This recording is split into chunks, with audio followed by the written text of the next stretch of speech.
नमस्कार दोस्तों, आप सभी का हार्दिक स्वागत है हेल्थ क्यू चैनल में। ये एक हेल्थ अवेयरनेस चैनल है जहां मेरा उद्देश्य है कि मैं आपको मोटिवेट कर सकूं आपके हेल्थ के प्रति। आज के इस वीडियो में बात करेंगे ये समझने की किन कारणों की वजह से एक बच्चे के अंदर सेरेब्रल पाल्सी की प्रॉब्लम हो सकती है।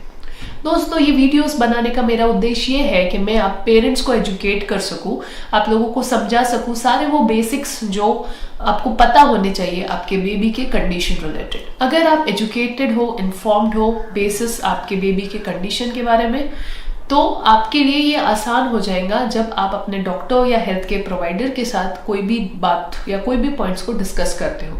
आपको भी लॉजिकली समझ आएगा कब कौन सी ट्रीटमेंट सही होती है, कौन सी ट्रीटमेंट लेनी चाहिए, कौन सी ट्रीटमेंट नहीं लेनी चाहिए, क्या हेल्पफुल है, क्या बेनिफिशियल है और क्या हार्मफुल है। इन सारी अंडरस्टैंडिंग का जो बेस है वो होता है एक better understanding about the condition itself. और ये जो एजुकेशनल सीरीज है वो इसी प्रॉब्लम को सॉल्व करने के लिए बनाई गई है। चलिए शुरू करते हैं। दोस्तों, सेरेब्रल पाल्सी को कहा जा सकता है एक कंडीशन जिसमें एबनॉर्मल डेवलपमेंट ऑफ ब्रेन होता है। स्पेशली ब्रेन की उन जगहों में एबनॉर्मल डेवलपमेंट होता है जो मूवमेंट्स कंट्रोल करती है। ये जो डैमेज होता है या तो बर्थ के पहले ही हो जाता है, या तो फिर ये ड्यूरिंग डिलीवरी प्रॉब्लम होती है, या तो ये बर्थ के बाद ये प्रॉब्लम होती है। अक्सर मैक्सिमम केसेस में सेरेब्रल पाल्सी जो होता है ये कंजेनाइटल होता है, यानी कि बर्थ के पहले ही डैमेज हो चुका होता है। लेकिन कुछ केसेस में during the process of birth भी डैमेज हो सकता है ब्रेन को, और कुछ केसेस में बेबी के बर्थ के जो इनिशियल मंथ्स होते हैं, पहले 4 से 6 महीने जो होते हैं, इसमें कुछ प्रॉब्लम की वजह से बेबी को ब्रेन डैमेज हो सकता है। तो सबसे पहले चलिए बात करते हैं कंजेनाइटल कंडीशन के बारे में, यानी कि कंजेनाइटली यानी बर्थ के पहले ही बेबी को किस तरीके से ब्रेन डैमेज हो सकता है। तो पहला जो है वो है कंजेनाइटल मालफॉर्मेशन, यानी कि जो बेबी का जो ब्रेन है वो ठीक तरीके से डेवलप ही नहीं हुआ। दूसरा है जेनेटिक प्रॉब्लम्स, यानी अगर बेबी के जीन्स में डिफेक्ट है तब भी ऐसा हो सकता है। तीसरा है मैटरनल इन्फेक्शन या मैटरनल पैथोलॉजी, यानी कि मदर के बॉडी में इन्फेक्शन था अगर, या मदर को कोई प्रॉब्लम थी जैसे जॉन्डिस हो गया या हाई बीपी की प्रॉब्लम होगी, तो ऐसे प्रॉब्लम की वजह से भी सेरेब्रल पाल्सी हो सकती है। और जो नेक्स्ट है वो है फीटल इंजुरी। लेकिन ये सारी चीजें में जो पैथोलॉजी होती है, यानी जो प्रोसेस जो अंदर होता है वो किस तरीके से होता है, इसे थोड़ा डीप में समझते हैं। तो चलिए समझते हैं कि इंटरनली किस तरीके के ये डैमेज हो सकते हैं। तो उसमें का पहला है damage to the white matter of the brain. दोस्तों, हमारे ब्रेन के अंदर एक व्हाइट कलर का फ्लूइड होता है जिसे व्हाइट मैटर कहते हैं, और इसका काम होता है जो एक लेफ्ट साइड का ब्रेन है तो वहां का सिग्नल या वहां की इंफॉर्मेशन राइट साइड में लाना, और या फिर राइट का लेफ्ट में, यानी बेसिकली मूवमेंट ट्रांसमिशन या इंफॉर्मेशन ट्रांसमिशन करना। तो अगर ये व्हाइट मैटर का जो फॉर्मेशन है ये ठीक से नहीं हो रहा है या उसमें कोई डैमेज है, तब ये प्रॉब्लम हो सकती है, जिसकी वजह से जो ब्रेन होता है ये कोऑर्डिनेटेडली काम नहीं कर सकता, और ये बहुत ही प्रोमिनेंटली फिर हमें मूवमेंट्स में दिखता है। इसे मेडिकल टर्म्स में पेरीवेंट्रिकुलर ल्यूकोमलेशिया भी कहा जाता है। नाउ ये जो व्हाइट मैटर, जैसे मैंने कहा, इसका काम होता है ब्रेन के अंदर इम्पल्स का शेयर करना, और उसके बाद उन्हीं इम्पल्स को स्पाइनल कॉर्ड के द्वारा बॉडी की तरफ ये सारी जो मैसेजिंग होती है उसको पहुंचाना। लेकिन जब ये व्हाइट मैटर ठीक से काम नहीं करता है या एडिक्वेट नहीं है, तब फिर मूवमेंट्स में दिक्कत आ सकती है और ब्रेन डेवलपमेंट में अफेक्ट होता है। ये जो तरीके का डैमेज होता है ये पर्टिकुलरली होता है इन्फेंट्स में, या ये पर्टिकुलरली होता है बेबीज में जब वो वूम में है, यानी जब मदर प्रेग्नेंट है उस दौरान, specially during 26 to 30 weeks of time, क्योंकि ये जो ड्यूरेशन होता है इस दौरान जो बेबी का जो ब्रेन है इसमें का जो ये व्हाइट मैटर है ये बहुत सेंसिटिव होता है और बहुत ही आसानी से इंजुरी, डैमेज, इंसल्ट के प्रोन हो जाता है। ये प्रोन होता है काफी, इसलिए अगर मदर को कोई प्रॉब्लम इस ड्यूरेशन में होती है बिटवीन 26 to 34 वीक्स, तो चांसेस है कि बेबी को ब्रेन डेवलपमेंट में प्रॉब्लम हो सकती है। जो दूसरा है वो है abnormal development of brain itself, यानी जब बच्चा मदर के गर्भ में या माँ के गर्भ में डेवलप हो रहा है तो ब्रेन पूरा सही से डेवलप नहीं होता है। ये यूजुअली होता है तब जब जीन्स में डिफेक्ट हो,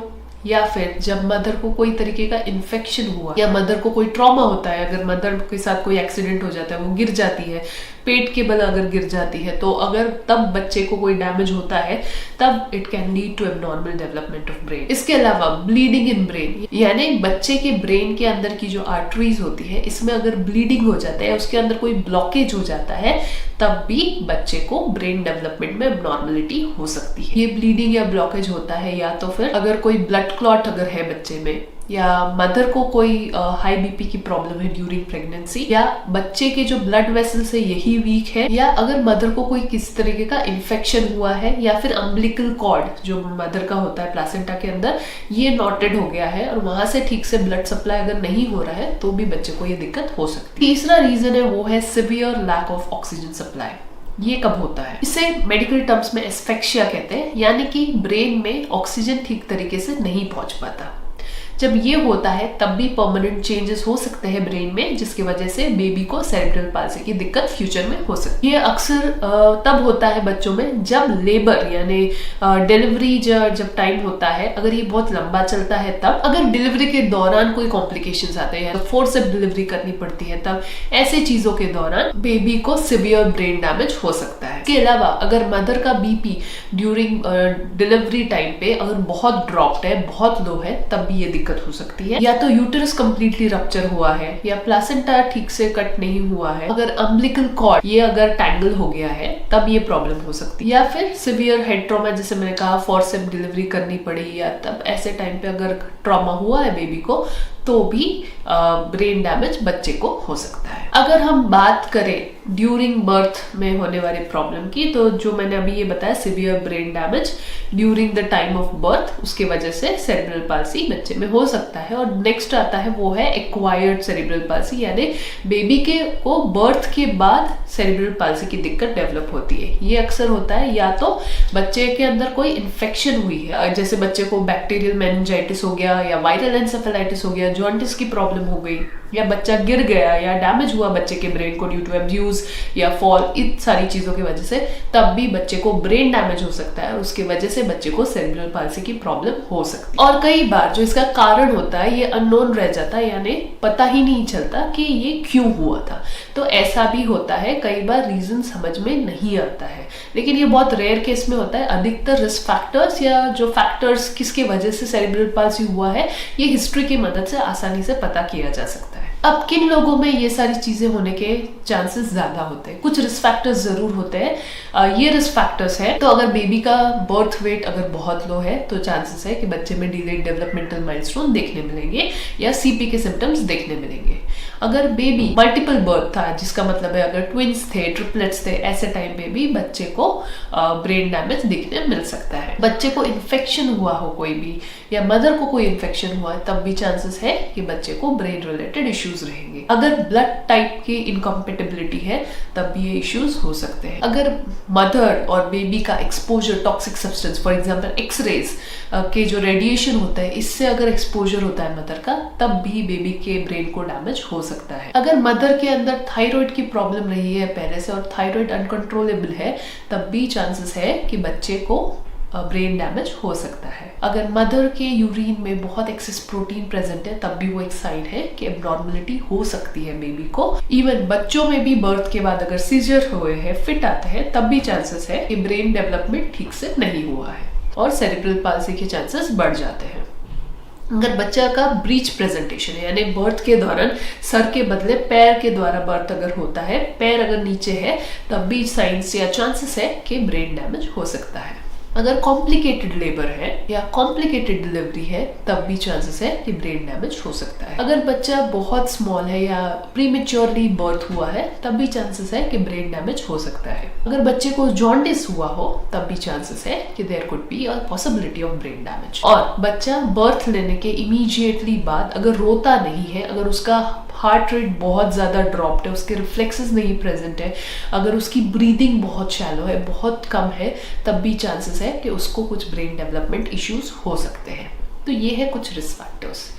तो दोस्तों ये थी एक छोटा सा वीडियो जहाँ मैंने कोशिश की आपको समझाने की कि सेरेब्रल पाल्सी क्यों होता है और किन किन फैक्टर्स या क्या क्या फैक्टर्स होते हैं जिसकी वजह से सेरेब्रल पाल्सी होने के चांसेस बढ़ जाते हैं। आने वाले वीडियो में मैं आपको और डिटेल में एक एक तरीके के जो सेरेब्रल पाल्सी है उसके बारे में बताऊंगी और धीरे धीरे हम उसके ट्रीटमेंट या मैनेजमेंट के बारे में भी बात करेंगे। तो आशा करती हूँ आपको ये सीरीज़ अच्छी लग रही है। अगर हाँ तो ज़रूर से इस वीडियो को लाइक कीजिए, शेयर कीजिए और सब्सक्राइब कीजिए। मैं आपको मिलूंगी अगले वीडियो में। धन्यवाद।